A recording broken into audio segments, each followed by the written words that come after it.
Hello friends, welcome and welcome back to my YouTube channel. तो आज के इस वीडियो में हम बात करने वाले हैं हिंदी के बहुत ही ज़्यादा इंपॉर्टेंट टॉपिक के बारे में। तो टॉपिक आप देख सकते हैं, टॉपिक है आपका सूरदास जी का जीवन परिचय। तो कैसे किसी का भी आप जीवन परिचय कैसे लिख सकते हैं, तो सब कुछ इस वीडियो में बताएंगे। तो वीडियो को पूरा लास्ट तक देखना। तो सूरदास जी का जीवन परिचय लिखने के लिए सबसे इम्पोर्टेंट है उनके स्मरणीय बिंदु, फिर उनका जीवन परिचय, फिर साहित्यिक परिचय और उनकी कृतियां। अगर इतना आप लिख के आते हैं एग्जाम में तो एग्जामिनर आपको फुल मार्क्स देगा। तो बात करें इनके जन्म के बारे में, तो इनका जो संवत रहा है वो 1535 और सन रहा है 1478।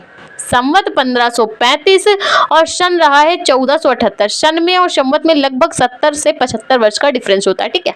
मृत्यु की बात करें तो मृत्यु का संवत रहा है 1640 और मृत्यु का सन इनका है 1583।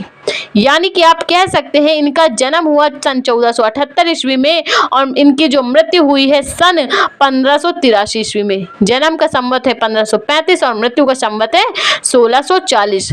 जन्म का सन है 1478 ईस्वी और मृत्यु का सन है 1583 ईस्वी। क्लियर हो गया। अब आगे देखते हैं इनका जन्म स्थान। इनका जन्म स्थान रुनकता रहा है, आगरा के पास पड़ता है। रुनकता आगरा के पास रुनकता नामक ग्राम। पिता की बात करें तो इनके पिता का नाम पंडित रामदास था। काल की बात करें तो ये भक्ति काल के कवि हैं और भक्ति काल में इन्होंने रचनाएं प्रस्तुत की। कवि की बात करें तो ये अष्टछाप के कवि हैं। ठीक है, ये अष्टछाप के कवि हैं। 1 नंबर में पूछा भी जाता है, तो आप ध्यान रख लीजिए कि सूरदास अष्टछाप के कवि हैं। रस की बात करें तो श्रृंगार और वात्सल रस का समागम इनकी रचनाओं में देखने को मिलता है। रचना की बात करें सूरसागर, साहित्य लहरी और सूर सारावली इनकी प्रमुख रचनाएं हैं।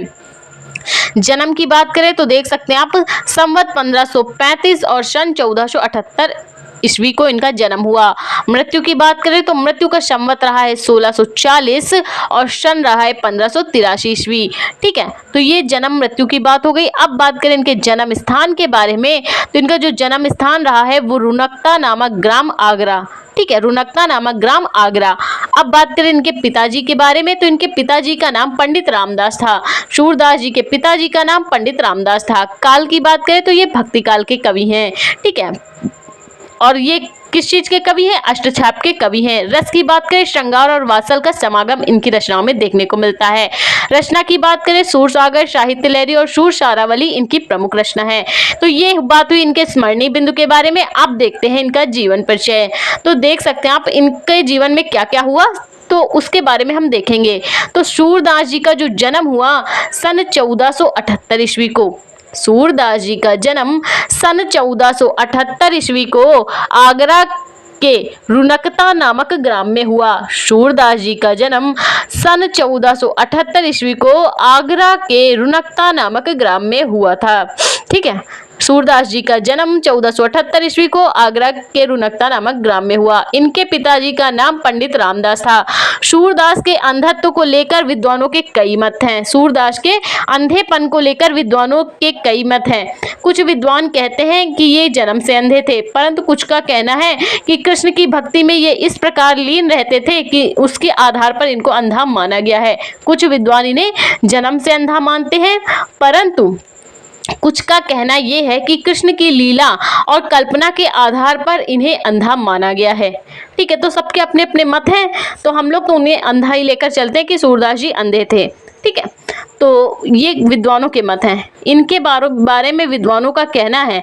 सूरदास, एक बार फिर से देख लीजिए, सूरदास जी का जन्म सन 1478 ईस्वी में आगरा के रुनकता नामक ग्राम में हुआ। कहाँ हुआ? 1478 ईस्वी में आगरा के रुनकता नामक ग्राम में सूरदास जी का जन्म हुआ। इनके पिताजी का नाम पंडित रामदास था। सूरदास जी के पिताजी का नाम पंडित रामदास तथा सूरदास के अंधत्व को लेकर विद्वानों के अपने अपने मत हैं। कुछ विद्वानों का कहना है कि ये जन्म से अंधे थे, परंतु कुछ इन्हें कृष्ण की लीलाओं के कारण, जो ये कृष्ण की लीला करते थे अपनी रचनाओं के माध्यम से और जो गाना गाते थे, वो विद्वान ये मानते कि इनकी कल्पना के आधार पे ये इतनी कृष्ण भक्ति में लीन रहते थे कि इस कारण से उन्हें अंधा कुछ विद्वान मानते हैं, कुछ जन्म से अंधा मानते हैं। ठीक है, इनके बारे में, सूरदास जी के बारे में विद्वानों का कहना है, सूरदास जी के बारे में विद्वानों का कहना है कि ये जब मथुरा के गऊ घाट गए गुरु वल्लभाचार्य के दर्शन के लिए। सूरदास जी के बारे में विद्वानों का कहना है कि जब ये मथुरा के गौ घाट में वल्लभाचार्य जी के दर्शन के लिए गए और उन्हें अपना स्वरचित खुद से रचा हुआ पद गाकर सुनाया। इसके बारे में विद्वानों का कहना है कि जब मथुरा के गौ घाट गए वल्लभाचार्य के दर्शन के लिए और उन्हें अपना स्वरचित पद गाकर सुनाया, जिससे वल्लभाचार्य इनकी प्रतिभा को देखकर इन्हें अपना शिष्य बना लिया, जिससे कि वल्लभाचार्य ने इन्हें अपना शिष्य बना लिया। ठीक है। और क्या किया, श्रीनाथ मंदिर में इन्हें यानी कि सूरदास जी को कीर्तन के लिए नियुक्त कर दिया, जिसके कारण वल्लभाचार्य ने इन्हें अपना शिष्य बना लिया तथा श्रीनाथ मंदिर में कीर्तन के लिए सूरदास जी को नियुक्त कर दिया। गुरु के कहने पर ये रचनाएं रचने लगे थे। अपने गुरु वल्लभाचार्य जी के कहने पर ये रचनाएं रचने लगे थे। गुरु वल्लभाचार्य के पुत्र विट्ठलनाथ, गुरु वल्लभाचार्य के पुत्र थे विट्ठलनाथ, जिन्होंने अष्टछाप की स्थापना की। अष्टछाप क्या था? 8 कवियों की रचनाओं का संगम था। ठीक है, जिसमें उन्होंने क्या किया, सूरदास जी के पदों को भी स्थापित कर दिया। गुरु वल्लभाचार्य के पुत्र विट्ठलनाथ ने अष्टछाप की स्थापना की, जिसमें सूरदास जी के पदों को भी उसमें स्थापित कर दिया। ठीक है, और आगे क्या हुआ, श्री कृष्ण की लीलाओं का वर्णन करते हुए, श्री कृष्ण की लीलाओं का आजीवन वर्णन करते हुए सन 1583 ईस्वी को, श्री कृष्ण की लीलाओं का वर्णन करते हुए सन 1583 ईस्वी में मथुरा के पारसौली नामक ग्राम में इनका निधन हो गया। सन 1583 ईस्वी में मथुरा के पारसौली नामक ग्राम में इनका निधन हुआ।